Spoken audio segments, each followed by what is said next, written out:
حدیث نمبر 497۔ ہم سے قیطبہ نے بیان کیا، کہا کہ ہم نے یزید بن زریع نے بیان کیا اسماعیل تیمی کے واسطے سے، وہ ابو عثمان نہدی سے، وہ ابن مسعود سے، کہ ایک شخص نے کسی عورت کا بوسہ لے لیا اور پھر نبی کریم صلی اللہ علیہ وآلہ وسلم کی خدمت میں حاضر ہو کر اس کی اطلاع دے دی۔ اس پر خداوند تعالیٰ نے یہ آیت نازل فرمائی جس کا ترجمہ ہے، نماز دن کے دونوں جانبوں سے قائم کرو اور کچھ رات گئے، اور بلا شبہ نیکیاں برائیوں کو ختم کر دیتی ہیں۔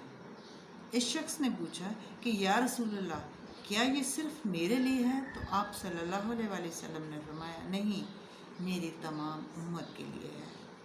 حدیث باب نمبر 355۔ فضل الصلاۃ لوقتها، یعنی نماز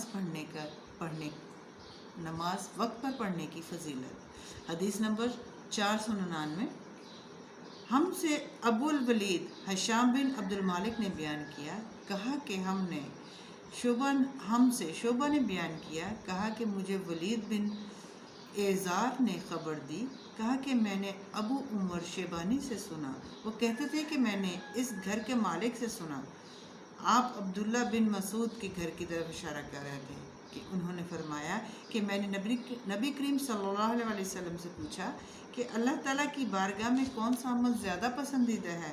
آپ صلی اللہ علیہ وآلہ وسلم نے فرمایا کہ اپنے وقت پر نماز پڑھنا۔ پوچھا اس کے بعد؟ فرمایا کہ پھر والدین کے ساتھ حسن معاملت رکھنا۔ پوچھا اس کے بعد؟ حضور نے فرمایا کہ اللہ کی راہ میں جہاد کرنا۔ ابن مسعود نے فرمایا کہ حضور صلی اللہ علیہ وآلہ وسلم نے مجھے یہ تفصیل بتائی کہ اگر میں مزید سوالات کرتا تو آپ اور زیادہ بتا دیتے۔ باب نمبر 356۔ الصلاۃ الخمس کفارۃ للخطایا، یعنی کہ 5 وقت کی نمازیں گناہوں کا کفارہ بنتی ہیں۔ حدیث نمبر 500۔ ہم سے ابراہیم بن حمزہ نے بیان کیا، کہا کہ ہم سے ابن ابی حازم اور واروردی نے یزید بن عبداللہ کے واسطے سے بیان کیا کہ وہ محمد بن ابراہیم سے، وہ ابو سلمہ بن عبد الرحمن سے، وہ ابو ہریرہ رضی اللہ تعالی عنہ سے، کہ انہوں نے رسول اللہ صلی اللہ علیہ وآلہ وسلم سے سنا، آپ صلی اللہ علیہ وسلم نے فرمایا کہ اگر کسی شخص کے دروازے پر نہر ہو اور وہ روزانہ اس میں 5 مرتبہ نہائے تو تمہارا کیا خیال ہے کہ اس کے بدن پر کچھ میل بھی باقی رہ سکتا ہے؟ صحابہ نے عرض کی کہ نہیں یا رسول اللہ، ہرگز نہیں۔ حضور صلی اللہ علیہ وسلم نے فرمایا کہ یہی حال 5 وقت کی نمازوں کا ہے کہ اللہ تعالیٰ ان کے ذریعے گناہوں کو دھلا دیتا ہے۔ باب نمبر 357۔ المصلی یناجی ربہ، یعنی نماز پڑھنے والا اپنے رب سے سرگوشی کرتا ہے۔ حدیث نمبر 503۔